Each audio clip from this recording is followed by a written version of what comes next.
जगद्गुरु संत श्रेष्ठ तुकाराम ज्यांनी आपल्या ज्ञानेश्वरीच्या माध्यमातून घराघरामध्ये ज्ञानाचे दीप लावण्याचे कार्य केले असे संत ज्ञानेश्वर महाराज.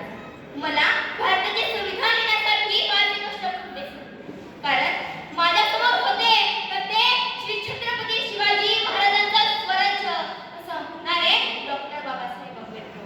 या सर्व महामानवांना व या सर्व महामातांना माझा निवार अभिवादन.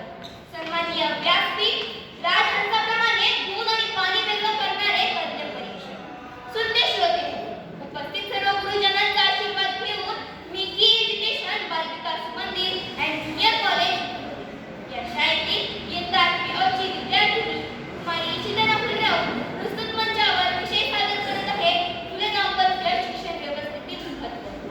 काळोख काढून ज्ञानदीप लावणारे अंधारातून उजेडात करणारी माणसं इतिहास घडवतात आणि अशीच माणसं आणि असे दोन तेजस्वी म्हणजे क्रांतीज्योती सावित्रीबाई फुले आणि क्रांतीसूर्य महात्मा ज्योतिबा फुले.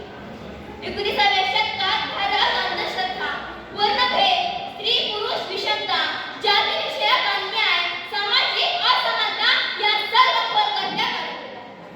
परंतु अशा काळात फुले दाम्पत्यांनी पाऊल उचलले आणि शिक्षणाच्या माध्यमातून घराघरामध्ये ज्ञानाचे दीप लावले झाले. आणि म्हणूनच तर म्हणते ज्ञानरूपी सूर्य उगवला नभभूमी तो उजळला. ज्ञानरूपी सूर्य उगवला नभरूपी तो उजळला. शिक्षणाच्या या माध्यमातून घराघरामध्ये ज्ञानाचे दीप लावण्याचे कार्य झाले. होय, शिक्षणाच्या या माध्यमातून घराघरामध्ये ज्ञानाचे दीप लावण्याचे कार्य झाले. स्वातंत्र्य, समता, बंधुता हे मूल्य सावित्रीबाई फुले व महात्मा ज्योतिबा फुले यांनीच प्रथम प्रत्यक्षात जाणले. डॉक्टर बाबासाहेब आंबेडकर हे फुले दाम्पत्याचे थोर अनुयायी होते.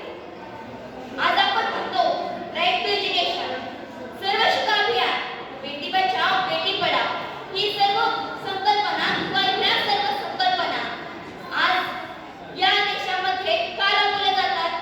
कारण की फुले दाम्पत्याच्या विचारांनी ते प्रेरित झालेले आहेत.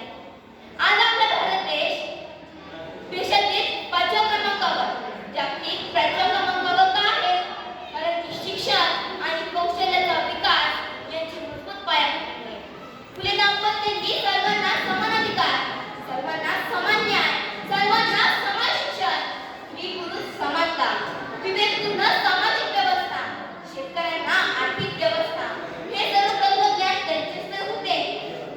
आणि म्हणूनच होते सावित्रीबाई फुलेंनी म्हटलं आहे लर्निंग इज अ सीड.